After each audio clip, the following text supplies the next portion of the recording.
Welcome to the B Team Podcast. I am your host, Josh Safran, with my co-host, Matt Mars, and our permanent guest, Rob Nelson. We're here every week to talk to you about all things Bentonville, bourbon, and business. The B Team Podcast.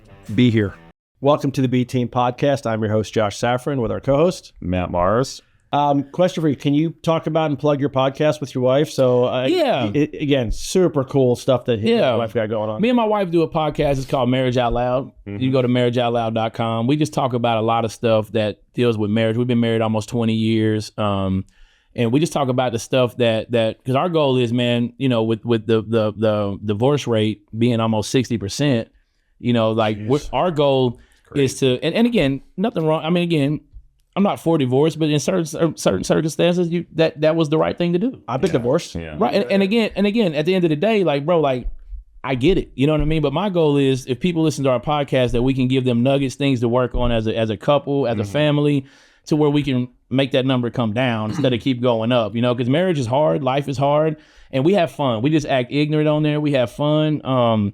But we also try to have substance with it too. That way, when people walk away, it's not like, and we try to keep it at 30 minutes. So that way, when people are driving into work or driving home, but they get some substance, and it's not just us acting ignorant. They're like, well, what did they talk about? I don't even know what they talked about. I just laugh, but that's it. But you leave with something. That way you can take it to your wife, take it to your husband. Or maybe we actually encourage people to listen to it together, the two couples. That way, because we'll ask certain questions, and then we'll say, hey, ask your wife, pause this real quick, and ask your husband. Maybe look him in the eye. Listen to this one, because his wife does listen to our podcast. Shout out to Carrie.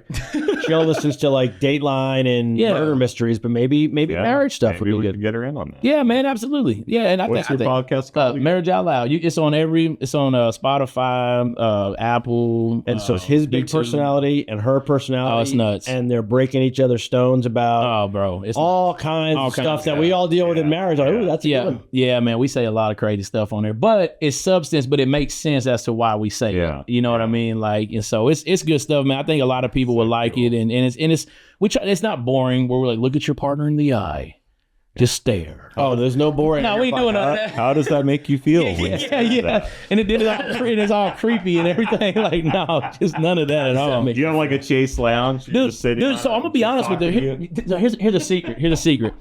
The day of the podcast, I never try to piss her off. Yeah, that's smart. Because we're going to go in and shoot 5 episodes, and I don't want her to be all upset and just come at me crazy. Firing down. Oh, man, I'm trying to like lay flowers on the ground. I'm trying to cook her breakfast. I'm trying to just make sure that she walks in that joker just, hey, like light on her feet. Josh needs to start listening to this. You should. I should. I mean, I listened to all his snippets, everything he puts on Facebook. I always listen through it. All right, I'm going to catch this episode because some of the stuff is super relevant. Most of it's super relevant to any married couple. Yeah. I mean, we try to. So what would you guys say to like, it's no one in here, but I've seen it happen before. Yeah. Where like someone will like throw mints at people, at maybe their spouse. Throw what at them? Like a mint. Oh, a mint? So in hypothetical time, so this must be Josh that does this. No one in here did it. But maybe after one too many old fashions at a brand new 20,000 square foot restaurant across the street from here, maybe I grabbed a couple of those mints on the way out. Yeah. And started just tossing them at people, and maybe one got a little bit heated. Like it was like a 95 fastball. Yeah. Hit my wife in the side. She probably deserved it.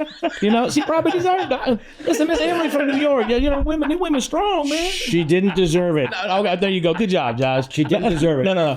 I'll say this, man. I think every couple is different. Every couple is different. That's a good response. This is the thing. It's not a one size fits all in marriage. No. You know what I mean? Like, this is the one thing that I've learned about my relationship with my wife. We read a book a long time ago called The 5 Love Languages. And what I realized is what her love language was, like, for instance, her thing back then was like words of affirmation, touch. I'm just buying her stuff. Yeah. Gifts. And gifts is one of them. Yep. And I'm just trying to buy her. Like, hey, babe, what? And she's like, Mike, you're not speaking, but this is what you want to do. This makes you feel good. And the whole time us as men, we think because, well, I just bought you that, or I took you here. But she's like, yo, I just want quality time. I want you to be present. Because that's another thing. Us as entrepreneurs, everybody has our attention. You know what I mean? We're always running and gunning. We're never off the clock. You know, that's the one thing that's the only thing I tell people all the time when they're getting into business. Be careful what you ask for. I said, right now, when you get off at 5, you're done at 5. Well, that's what Carrie's big thing, and she doesn't listen, so I don't know. Okay, yeah. But she always tells me, she's like, I'm the only person that you'd say no to. Yeah. And she's like, she's just like, and it's hard because it's when tough, you're in business, you're like, I got to go do it. I got. But hear me out though. But hear me out. This might help you. Don't operate from a lack mentality because you're chasing. Just like, man, but what about if I don't do this? But then when we know when the next thing is going to come in, you know what I mean. You just got the people that's with you in your home. Those are the ones going to be with you whether you hit that lick and you get that big neighborhood or you don't get no neighborhoods for 6 months. They're going to love you the same. And so my biggest thing is just understanding what season your spouse is in, because again, you might just be speaking the wrong language, and that's one of the things that I've learned in my marriage is like, I'm gonna ask her that tonight. Language, speaking different language, right? Because again, your thing might be again gifts or words of affirmation. Her thing might just be, I just want you to be present. I just want you sitting here with me right now and listening. She wants your time. That's it. And Matt's it's tough. Around. He's in Alaska. That's Heather though. Florida. But dude, that's Heather. And again, I'm telling you this like I'm over here walking and talking. It's like marriage counseling for you. No, bro, I'm a hypocrite on that. It's hard because it is tough, bro. Because we're all as men, God put us as the head of our households to be providers. Mm-hmm. So it's just in us to provide. And when somebody makes that call, like, yo, we need you here because this is going to open up doors for your business to do this. We're like, I'm there. Yeah. But your wife's like, but I thought we was going to go and da-da-da-da. And you're just like, but babe, you got to understand. But she don't understand. No. She don't understand. No. And respectfully, you know what I mean? Because at the end of the day, it's just, she don't care about all we do. We need to put you in couples counseling for Matt and Carrie, because I feel like you could probably add a lot of value to what's happening in the North household. Man, listen, if I can do anything to help anybody, I'm just letting you know, I'm not perfect neither, man. The only one perfect man walking this earth name with Jesus. I'm not him. No, I'm Mike. Jesus put you in the barber chair for that reason. Hey, man, he did. I agree. I think that's a big reason. I agree. And I try to do my best, man. I'm not perfect neither, though, man. You know what I mean? And I always say that I'm flawed. You say this, but every time I talk to you, your heart is huge, and you're always thinking about others, and you're always thinking about making the world a better place. A lot of people say those things, but your actions always back it up, which is why you're one of my favorite. Right. Well, my grandma used to say when I was a kid, she said, Mike, one thing you got to understand, she said, all that yapping and no acting ain't gonna work. All that yapping and no acting ain't gonna work. I love that. She said, you have to be able, she told me this one time, she said, Mike, if I tell you I love you, but I don't show it with my actions, do I love you? And I'm like, no. But she said, there's certain times, because I remember there was somebody in my life growing up, he never told me that he loved me, but his actions showed it. And that meant more to me, even though I still wanted to hear it, but the fact that he still showed it, that's what meant the most to me. And so my grandma used to always tell me, she's like, look, be the person you say you are, because people are going to see what you do, not just sit there and listen to what you say. Actions, not words. That's I say it all the time. Yeah, man. See your actions. And again, I'm not batting 1,000. Yeah. But as the older I get, those are the little things that I try to get better at, because I'm raising a young man now, Isaac. So it's just for me. Shout out to Isaac. Good dude, great basketball. How old is Isaac now? Going into the 9th grade. He'll be 15 in July, early July. And he's going to be. Man, I don't even tell him. I'll start crying. We have our youngest she's going to be a sophomore, so we're right there with you. Man, I don't even want to think. I was watching their pictures the other day when they posted their daughters, all of them graduating. I was like, I remember when she was real little. Oh yeah. And now, boom. It's going to college. It's moving fast. You know what my son said to me the other day? I got my Father's Day card, and I was a little teary-eyed here too. That's all right. He said, Dad, you're not only my role model, you're my best friend. And I'm like, we did good. Like, but that's what you want. Good. That's what you want. And my wife tells Isaac all the time, she's like, look, I know you love basketball, and we're raising a basketball player, but most importantly, you got to understand, we're trying to raise a great human. Yep. You know what I mean? Over all the things. Like, that's cool. You want to go to the NBA, you want to go to college, you want to be this basketball guy. But at the end of the day, that basketball is going to stop bouncing one day. You know what I mean? Like, and who are you? Yeah. Who are you? Have you to fall back on. That's it. You know what I mean? Like, be a good person. Be who God created you to be. Go after those things that God put inside of you, because those are the things that's going to fulfill you most importantly, because you're going to try to fill your life with a lot of things that it's just going to leave an empty hole. You can just keep pouring, eating, but it's going to, the void is not going to be fulfilled. Only God can fulfill. And that's one of the things I'm trying to lead the example with my son, is just give him like a godly father. I never had a dad growing up. Like I didn't, and then she's like, so for me, I struggle with that. Yeah, so you broke the mold, and you're like, oh yeah, you're like, no, we're. It's and I tell him, happy some days, bro, and I tell him all the time, like, bro, I didn't have nobody to look up to. I said, God put people in my life as mentors and men, but I didn't have a father. So I said, bro, for you got to understand, like, I'm going to fail you, because I'm.